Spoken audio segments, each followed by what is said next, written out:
So, it's been a while since I made a proper opinion video. This one should be published around the same time as the debut Era Salt video. Originally, I was waiting on So What to come out, so I could see what I thought of the song and decide then whether the Salt video would be on Hi, or So What. I love the fuck out of So What, so I chose to make the one on Hi. However, as I was in the process of making it, I started going through a really accelerated removal of the rose tints and examining So What more closely, which, well, resulted in this video. So yeah, we're actually doing A and B. Presenting my So What opinions, some popular, some not. Number 1, I think Heejin is a better vocalist than Heejin. Now, some of you are going to be wondering why exactly I said that. Why would I compare two members of LOONA? Why, specifically, Heejin? Well, first, I feel like if I just say, I think Heejin is one of LOONA's better vocalists, or even, I think Heejin is the best vocal of LOONA, it's just going to kind of bounce off of people. We all have our subconscious rankings within LOONA. Even if we aren't sitting there dividing them all into a specific ordered list of 12 from greatest to least, we all have our preconceived notions. We all know Jinsol is a great dancer, but we're not about to be bold enough to say she's better than Eve. We all know Olivia is a great vocal, but none of us will say she's better than Chuu. I'm pretty sure Heejin is subject to that too. So I'm going to challenge that by specifically placing her above a member placed in heavy prominence. Now, allow me to explain. I have a confession to make. For the longest time, I didn't think Heejin had good vocals. I placed her within that subconscious tier system. She was clearly more into dance, and the dance line is kind of crowded as it is. Her natural voice is definitely very airy and fluffy, and works best in songs like Sonatine, which coincidentally was also a song she got robbed in. By Heejin, no less. It's taken me until So What to revise my opinion, and now that I see what she's capable of, I can tell that she's been showing it to me consistently in the past 2 years. Heejin basically has two different voices, her usual voice, and her girl crush voice. She sounds like a completely different person, and incidentally, grabs much more attention this way, in more aggressive, hardcore songs. Let's take a look. Favorite?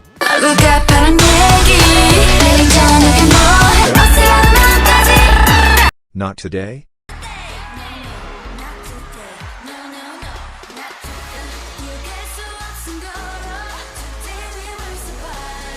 So What?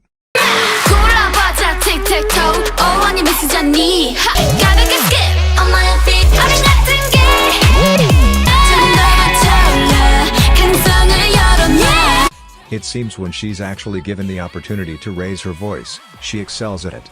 She's been proving me wrong this whole time, which I've been a fool to ignore considering just how long her training period was. She's keeping par with Jinsol in this song, and I consider Jinsol to be the best vocalist of LOONA. You could give her all of Heejin's lines, and she would perform them with absolutely no trouble. So if there's ever a vocal line of LOONA established, and it consists of more than just Haseol, Jinsol, and Chuu, I want Heejin to be on it. Number 2, the rap.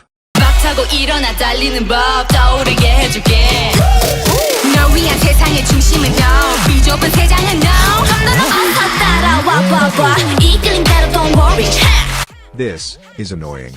The more performances of So What I see, the more I am convinced that BBC can, should, and must, stop trying to push Heejin the rapper. Stop trying to make it happen, it's not going to happen. They desperately want Heejin to be this master of all that can leave scorch marks on literally anything she does, and she just doesn't.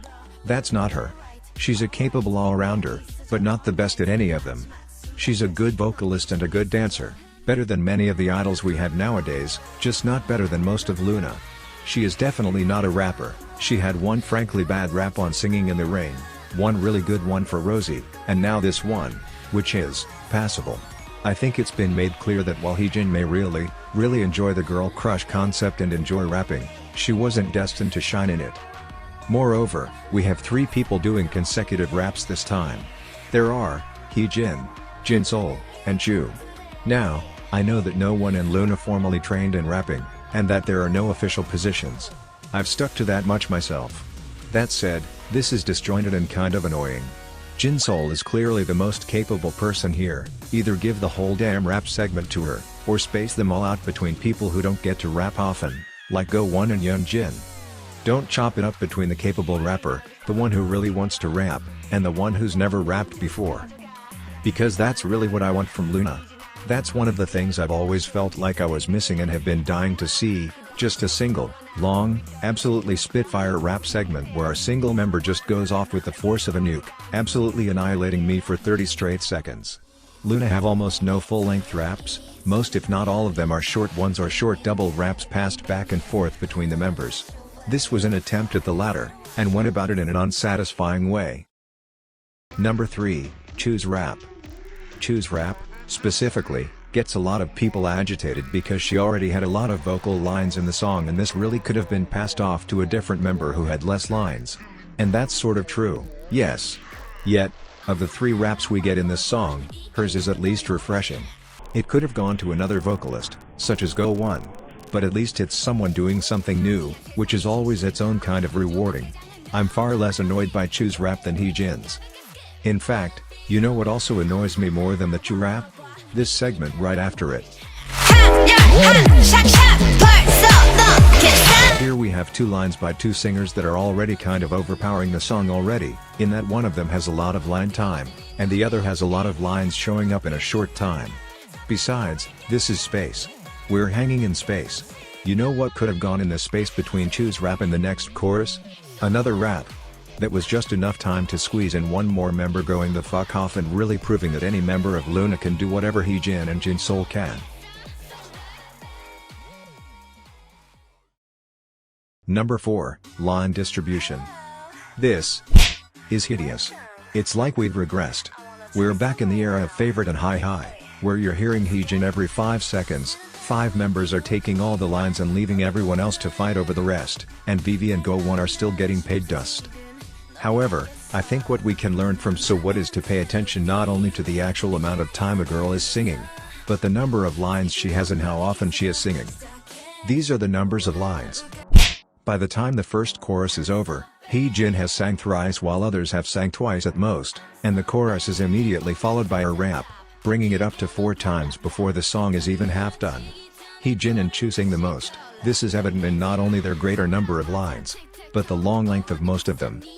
I initially thought Jinsol didn't have many lines in this song, and was certain that Olivia would beat her out for line time.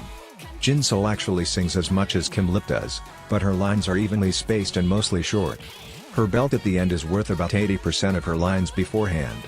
Because her lines are evenly spaced, yet Olivia's are not, Olivia feels like the stronger presence in the song since you're hearing her lines very close to one another without any long breaks in between.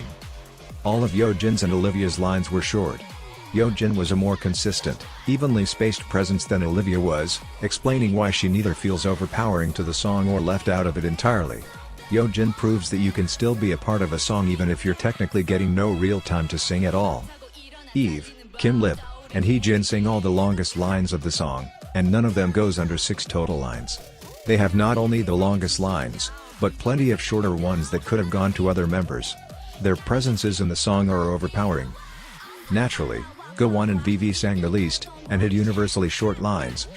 We can essentially play what I call the plus-plus game, where you can pretty much redistribute 1 or 2 singers' lines to the others, and suddenly everything is fixed.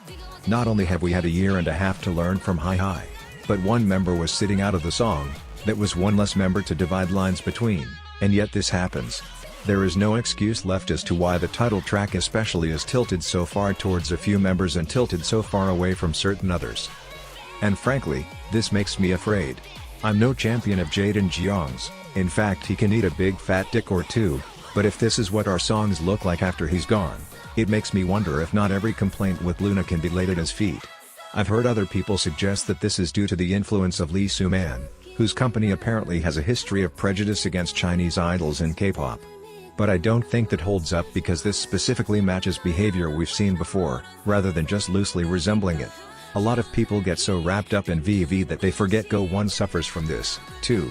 And the Heejin Kim Lip Heave problem is very much a BBC problem and we've been dealing with it for 3 years now. Number 5, it's too mainstream. To be honest, it's been a few months and you don't really see people saying this anymore, but since it was everywhere when the video first came out, I feel like I still need to address it. Number A, no it isn't. It literally isn't. Too mainstream my ass, this sounds very LOONA flavored to me. But beyond that. Number B, Even if it is mainstream flavored, I can only imagine that the people saying this are newer orbits. Like, very new orbits, who were only here for Butterfly or after. Not only has LOONA done mainstream, hard-hitting, girl crush sounds before, but that was exactly how they introduced themselves to the world in the album directly preceding the XX repackage that these newer orbits are familiar with.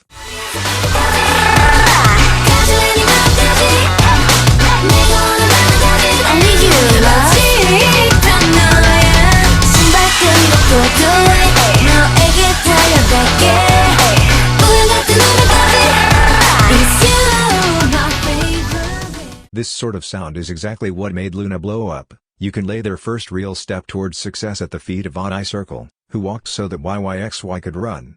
Butterfly may have been ethereal and new and something no one had ever done before, but that wasn't all LOONA was. What's so funny about this is that Jaden wanted LOONA to be exactly what these newer orbits seem to think they are, some secret #unique group that lie outside the realm of mainstream K-pop for only those with an intellectual bent. So I guess Butterfly made him get his wish, albeit just as he was walking out the door. But that said, it's funny how things change. Back when Hi came out, and I'm still miffed over that one myself, people were crying that this wasn't something LOONA does, and then they got called out for boiling LOONA down to the Odd Eye Circle sound. Now, you have the inverse, the Odd Eye Circle sound is back again, and people are crying that that's not what LOONA does, because they only know the YYXY flavor Butterfly sound. Being honest, to say that mainstream isn't LOONA, is to admit that you don't know LOONA. I just want people to stop having to settle things with LOONA can do any concept. I mean, yeah, they can. But it would be a lot better if we were saying that because LOONA really do try to rock every concept, rather than because people have boxed LOONA so thoroughly into what they specifically like that anything else they do seems unfamiliar, scary, and not true to formula. That's all I have to say for now. I can only wonder what's ahead, and if the next comeback will bring as much turmoil or be universally loved. Leave a comment, like, subscribe, and all of that if you enjoyed or want to see more. Thanks.